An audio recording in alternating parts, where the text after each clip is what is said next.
शांति। 12 जनवरी 2024 प्रातः मुरली ओम शांति। बाप दादा मधुबन।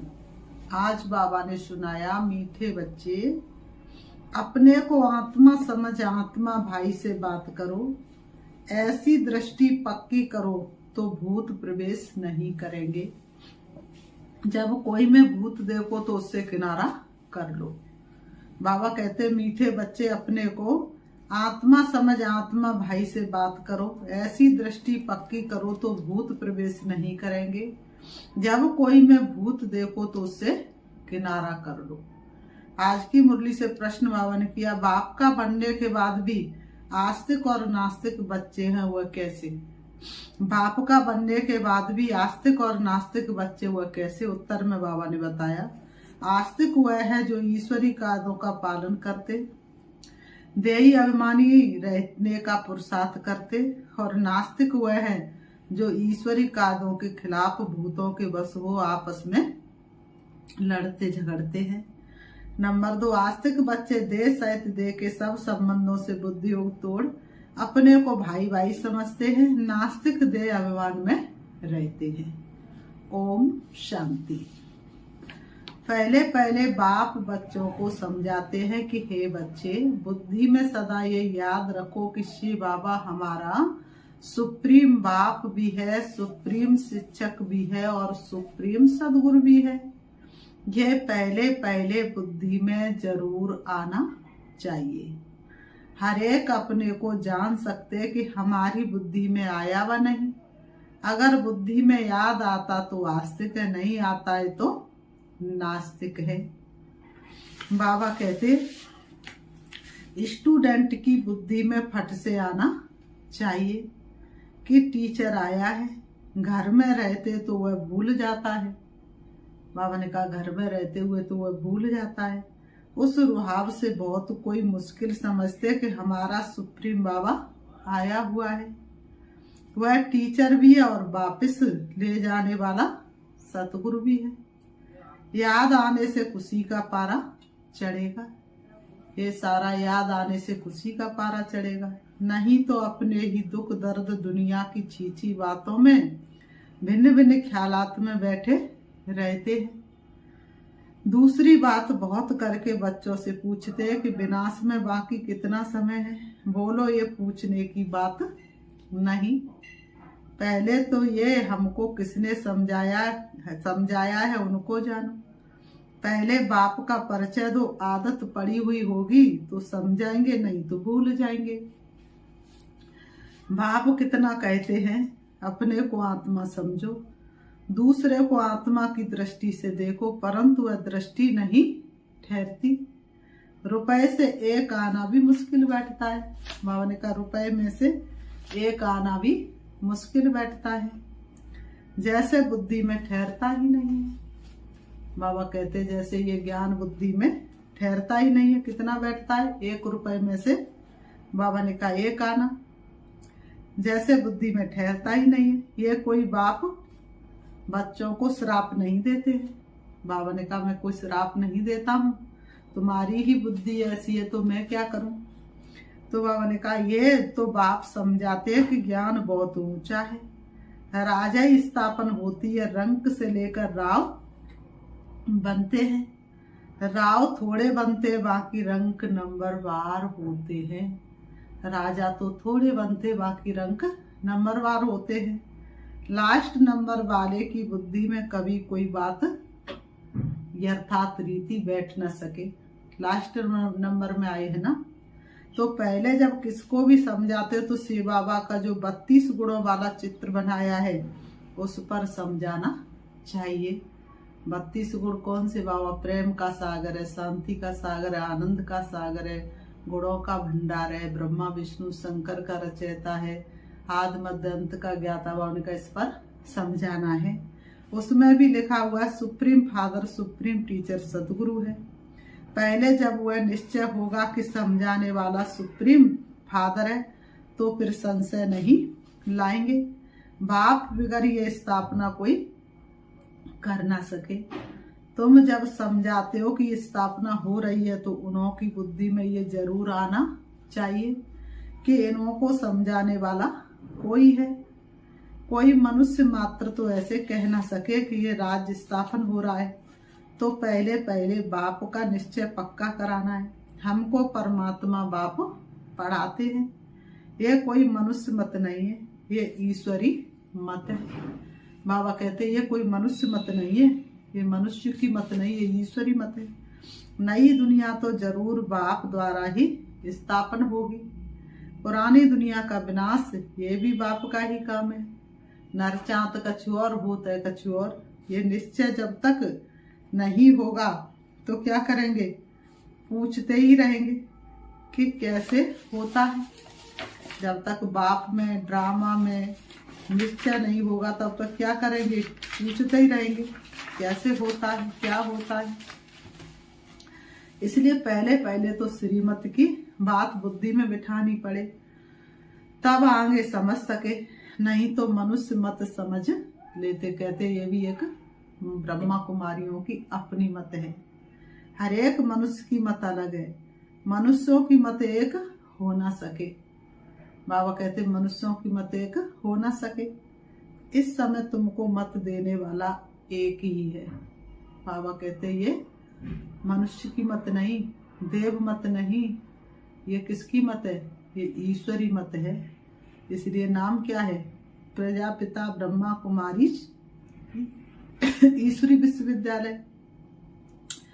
ये ईश्वरी विश्वविद्यालय अर्थात विश्व के लिए ये विद्यालय है। उनकी श्रीमत पर कायदे सिर चलना वह भी बड़ा मुश्किल है। हर कोई उनकी श्रीमत पर कायदे सिर चल नहीं सकता। बाप कहते देई अभिमानी बनो। ऐसा समझो कि हम भाई भाई से बात करते हैं। सबको आत्मा आत्मा भाई के रूप में देखना है, किसी को भी और किसी दृष्टि से नहीं देखना है। तो फिर लड़ना झगड़ना कभी हो ना सके। देह अभिमान में आया समझो नास्तिक, देही अभिमानी नहीं है तो वह नास्तिक है। देही अभिमानी बने तो समझो आस्तिक है। देह अभिमान बहुत नुकसान कारक है। देह अभिमान में कितने सजेंगे संभलेंगे, बार बार देह को देखेंगे, देह को सजाएंगे, बाबा का नुकसान कारक है। जरा भी लड़ते झगड़ते तो समझो नास्तिक है। बाप को जानते ही नहीं, क्रोध का भूत है तो नास्तिक ठहरा। बाप के बच्चों भूत कहाँ से आया, बाप के बच्चों को भूत कहाँ से आया, वह आस्तिक नहीं ठहरा। भले कितना भी कहे हमारा बाप में प्यार है, परंतु ईश्वरी कायदे के खिलाफ बात करते तो उन्हें रावण संप्रदाय का समझना चाहिए।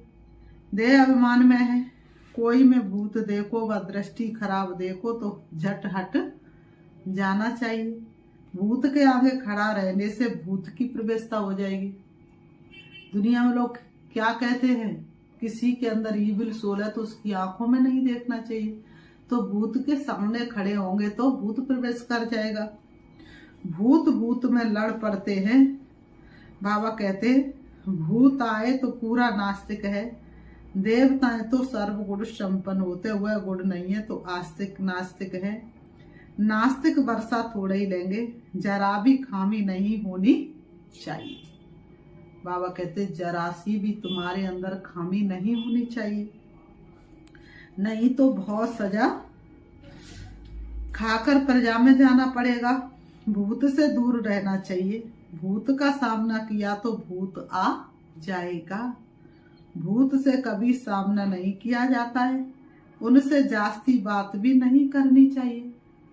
बाप कहते ये है भूतों की दुनिया। भूत जब तक निकले नहीं तो सजाएं भी खानी पड़ेंगी, पद भी पा नहीं सकेंगे। लड़ाई तो एक ही है, कोई राव बन जाते कोई रंक बन जाते हैं। राव की दुनिया थी, अभी रंकों की दुनिया है। सब में भूत है, भूत निकालने का पूरा पुरुषार्थ करना चाहिए। बाबा मुरली में बहुत समझाते हैं, किस्म किस्म के स्वभाव होते, बात मत पूछो। दुनिया में लोगों के कैसे कैसे स्वभाव, कैसे कैसे संस्कार हैं, बात मत पूछो। तो प्रदर्शनी याद में पहले पहले बाप का परिचय देना है। बाप कितना लवली है, बाप कितना प्यारा, मीठे बच्चे बोलिए कितने मीठे हैं। मीठा हमें बनाते बाबा, आप तो कितने मीठे हैं। वह हमको ऐसा देवता बनाते हैं। गायन भी है मनुष्य से देवता किए। देवताएं थे सतयुग में तो जरूर उनसे पहले कलयुग था। ये सृष्टि चक्र का ज्ञान भी तुम बच्चों की बुद्धि में है। अब वहाँ ये ज्ञान इन देवताओं में नहीं रहेगा। अब तुम नॉलेजफुल बनते हो, फिर पद मिल गया तो नॉलेज की दरकार नहीं। बाबा कहते हैं जब कोई पद पोजीशन पर नहीं होता तब तक पढ़ाई करता, पद मिल गया तो फिर पढ़ाई की जरूरत ही नहीं। तो बाबा ने कहा अब तुम नॉलेजफुल बनते हो, फिर पद मिल गया तो नॉलेज की दरकार नहीं। यह है बेहद का बाप जिससे 21 पीढ़ी तुमको स्वर्ग का वर्षा मिलता है। तो ऐसे बाप को कितना याद करना चाहिए। बाबा सदैव समझाते हैं कि हमेशा समझो कि शिव बाबा हमको समझा रहे हैं। शिव बाबा इस रथ द्वारा हमको पढ़ा रहे हैं। वह हमारा बाप टीचर गुरु है। ये है बेहद की पढ़ाई।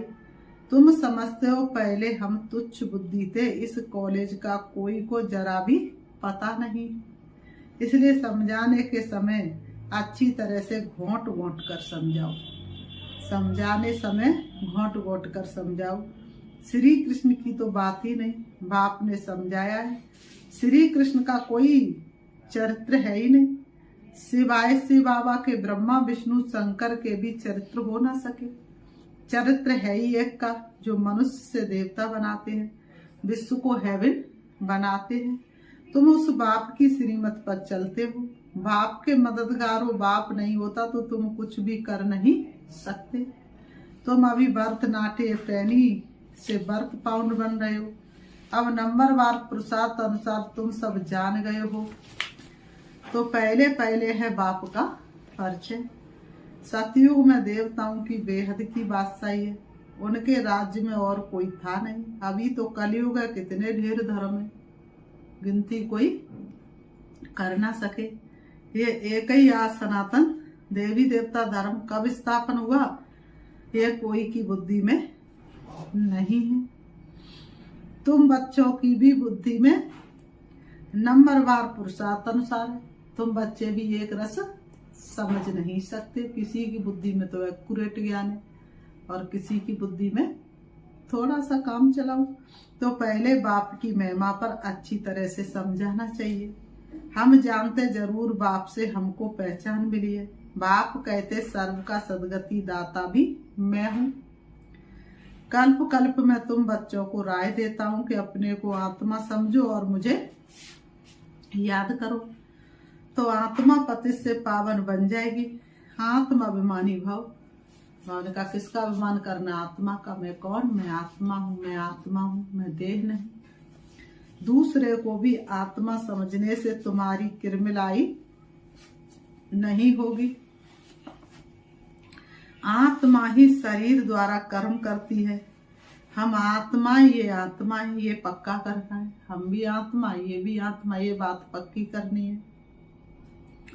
तुम जानते पहले पहले हम 100% पावन थे, फिर पतित बने हैं। आत्मा ही बुलाती है कि बाबा आओ। आत्मा का अभिमान पक्का रहना चाहिए और संबंध सब भूल जाने चाहिए। हम आत्मा स्वीट होम में रहने वाली है, यहाँ पाठ बजाने आए हैं। यह भी तुम बच्चे समझते हो। तुम्हारे में भी नंबरवार है जिनको याद रहती है। बाबा कहते तुम्हारे में भी नंबरवार है जिनको एक्यूरेट याद रहती। भगवान पढ़ाते, कितनी खुशी रहनी चाहिए। स्वयं भगवान पढ़ाते हैं, स्वयं भगवान हमारे साथी बने हैं। भगवान हमारा बाप भी है, टीचर भी है, सतगुरु भी है। तुम कहेंगे हम उनके सिवाय और कोई को याद नहीं करते। बाप कहते देश सहित देह के सभी संबंध तोड़ माँ में कम याद करो। तुम सब ब्रदर्स हो, कोई मानते हैं कोई नहीं मानते हैं, तो समझो नास्तिक है। हम शिव बाबा के बच्चे तो पावन होने चाहिए, क्योंकि बाप तो पवित्रता के सागर है। बाप को बुलाते ही बाबा आकर हमको पावन विश्व का मालिक बनाओ। बाप को किस लिए बुलाते हैं, भगवान आओ आरती में क्या गाया? विषय विकार मिटाओ पाप हरो देवा। तो वो विषय विकार मिटाने के लिए आए, पाप हरने के लिए आए। सिर्फ बुद्धि से समर्पित हो जाओ, जन्म जन्मांतर के विकर्मों का बोझा सिर से उतर जाएगा। इसलिए कहते हैं ले लो दुआएं माँ बाप की, और सर से उतरेगी गठरी पाप की। तो सर पर जो पाप की गठरी है वो बाप की याद के द्वारा उतरेगी। तो हम श्री बाबा के बच्चे तो पावन होने चाहिए। बाप को बुलाते ही है बाबा आकर हमको पावन विश्व का मालिक बनाओ। सतयुग में तो पावन होने की बात नहीं। बाबा कहते सतयुग में तो पावन होने की बात नहीं, वहां तो पवित्रता है ही। पवित्रता है तो सुख शांति है, इसलिए पुकारने की जरूरत नहीं। पहले तो यह समझो कि ये शिव बाबा है, इनसे नई दुनिया स्थापन होती है। अगर पूछे कि विनाश कब होगा तो बोलो पहले अल्प को तो समझो। अल्प को नहीं समझा तो पीछे की बात बुद्धि में कैसे आएंगी। हम सत्य बाप के बच्चे सत्य बोलते हैं, हम कोई मनुष्य के बच्चे नहीं हैं। हम शिव बाबा के बच्चे हैं। भगवान वाच भगवान उनको कहा जाता जो सभी ब्रदर्स का बाप है। मनुष्य अपने को भगवान कहला ना सके। भगवान तो निराकार है, वह बाप टीचर सतगुरु है। कोई मनुष्य बाप टीचर सतगुरु हो ना सके। कोई भी मनुष्य किसकी सदगति कर नहीं सकते। मनुष्य की सदगति नहीं कर सकते, भगवान हो ना सके। कितना भी अपने आप को श्री श्री 108 कहे लेकिन भगवान हो ना सके। भावा है पतित पावन, पतित बनाता है रावण, बाकी ये सब है भक्ति के गुरु। यह भी तुम समझते हो जो यहाँ आते हैं वह आस्तिक तो बनते हैं, बेहद के बाप पास आकर निश्चय करते हैं। यह हमारा बाप टीचर गुरु है। जब कंप्लीट दैवी गुण आ जाएंगे तो लड़ाई भी लगेगी। समय अनुसार तुम खुद समझेंगे कि अब कर्मातीत अवस्था को पहुंच रहे हैं। अभी कर्मातीत अवस्था हुई कहाँ है? अभी बहुत काम है, बहुतों को पैगाम देना है। बाप से वर्षा लेने का तो सबको हक है। अब तो लड़ाई जोर से होगी। फिर ये हॉस्पिटल डॉक्टर आदि कुछ नहीं रहेंगे। सतयुग में कोई बीमारी आदि होती नहीं। बाप बच्चों को सम्मुख समझा रहे कि तुम आत्माएं 84 जन्म शरीर धारण कर अपना पाठ बजाती हो। किसी के 70-80 जन्म भी होंगे। अभी जाना तो सबको है, विनाश होना ही है। अपवित्र आत्मा जा ना सके, अपवित्र आत्मा वापस जा ना सके। पावन होने लिए बाप को जरूर याद करना है। मेहनत है। 21 जन्मों के लिए स्वर्गवासी बनना है, कोई कम बात है क्या? बाबा कहते हैं मनुष्य तो कह देते हैं फलाना स्वर्गवासी हुआ। अब बताओ स्वर्ग इतना सहज है क्या जो शरीर छूटा और स्वर्गवासी हुआ? अरे स्वर्ग है कहाँ, कुछ भी समझते नहीं। तुम बच्चों को बड़ी खुशी रहनी चाहिए कि भगवान हमको पढ़ाते हैं, विश्व का मालिक बनाते हैं। खुशी एक होती है स्थायी, दूसरी होती है अल्पकाल की। पढ़ेंगे पढ़ाएंगे नहीं तो खुशी क्या होगी? ज्ञान धन का दान नहीं करेंगे तो खुशी क्या होगी? आसुरी गुणों को भगाना है। बाबा ने कहा आसुरी गुणों को भगाना है। बाप कितना समझाते, कर्म भोग कितना है। जब तक कर्म भोग है तो ये निशानी है। अभी तक कर्मातीत अवस्था हुई नहीं है। अभी मेहनत करनी है। कर्मातीत अवस्था प्राप्त करने के लिए मेहनत करनी है। कोई भी माया के तूफान ना आए। बच्चों को ये निश्चय है कि बाप ने हमको अनेक बार मनुष्य से देवता बनाया है। ये बुद्धि में आए तो भी अहो सौभाग्य। ये बेहद का बड़ा स्कूल है।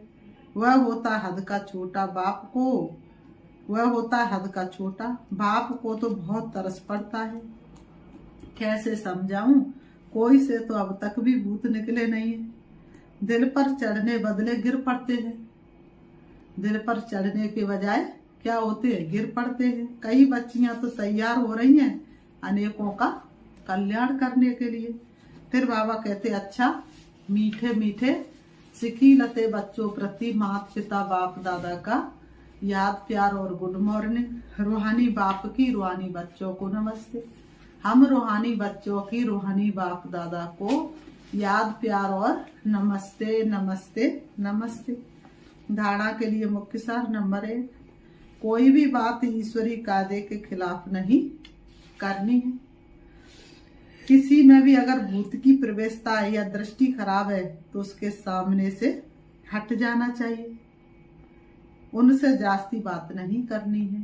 बाबा ने कहा कोई भूत है तो उनसे जास्ती बात नहीं करनी है। नंबर 2, स्थायी खुशी में रहने के लिए पढ़ाई पर पूरा ध्यान देना। स्थायी खुशी में रहने के लिए पढ़ाई पर पूरा पूरा ध्यान देना है।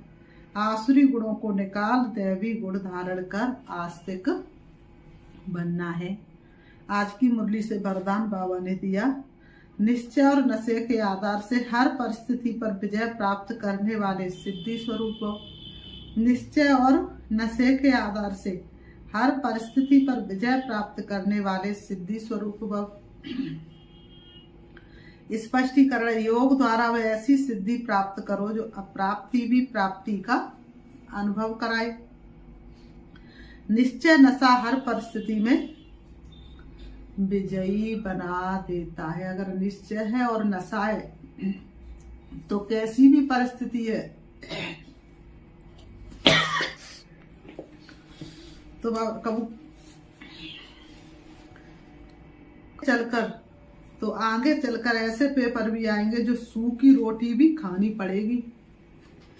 लेकिन निश्चय, नशा और योग के सिद्धि की शक्ति सूखी रोटी को भी नरम बना देगी, परेशान नहीं करेगी। आप सिद्धि स्वरूप की निशान में रहो तो कोई भी परेशान नहीं कर सकता। कोई भी साधन है तो आराम से यूज करो, लेकिन समय पर धोखा ना दे, ये चेक करो। स्लोगन, निमित्त बन अर्थात पाठ बजाओ तो सर्व के सहयोग की मदद मिलती रहेगी। निमित्त बन अर्थात पाठ बजाओ तो सर्व के सहयोग की मदद मिलती रहेगी। अव्यक्त साइलेंस द्वारा डबल लाइट फरिश्ता स्थिति का अनुभव करो। अव्यक्त साइलेंस द्वारा डबल लाइट फरिश्ता स्थिति का अनुभव करो। तो हम अनुभव करेंगे, किसी भी कार्य में नवीनता की इन्वेंशन के लिए एकाग्रता की आवश्यकता होती है। कोई भी कार्य करना है तो क्या करना है, मन को एकाग्र करना। जब तक मन को एकाग्र नहीं करेंगे तो कोई भी कार्य सिद्ध हो नहीं सकता। चाहे लौकिक दुनिया की इन्वेंशन हो, चाहे आध्यात्मिक इन्वेंशन हो, एकाग्रता अर्थात एक ही संकल्प में टिक जाना, एक ही लगन में मगन हो जाना, अपनी शांत स्वरूप स्थिति में स्थित हो जाना, इससे बुद्धि का भटकना सहज ही छूट जाएगा। देह और देह की दुनिया सहज भूल जाएगी और डबल लाइट फरिश्ता स्थिति का अनुभव होने लगेगा। तो अभी हम सभी मन को एकाग्र करते हैं, चारों तरफ से मन को हटाएंगे और अपने को लाइट स्वरूप में देखेंगे, चमकती हुई ज्योति के रूप में देखेंगे। बाप दादा को सामने देखेंगे, अपने को फरिश्ता स्वरूप में देखेंगे। बाप दादा का वरदानी हाथ अपने सिर पर अनुभव करेंगे और अनुभव करेंगे बाप दादा का वरदानी हाथ मेरे सिर पर है। उनके वरदानी हस्त से शक्तिशाली किरणें निकल निकल के मुझ फरिश्ते में समा रही हैं और मुझ फरिश्ते की चमक बढ़ती जा रही है। मुझ फरिश्ते की किरणें चारों तरफ फैल रही है और सारे विश्व की आत्माओं को सुख शांति की अनुभूति करा रही है। मुझ फरिश्ते से रंग बिरंगी किरणें निकल निकल के विश्व की एक एक आत्मा को शक्ति दे रही है, सभी को हल्कापन महसूस करा रही है, सबको प्रभु की स्मृति दिला रही है। ओम शांति।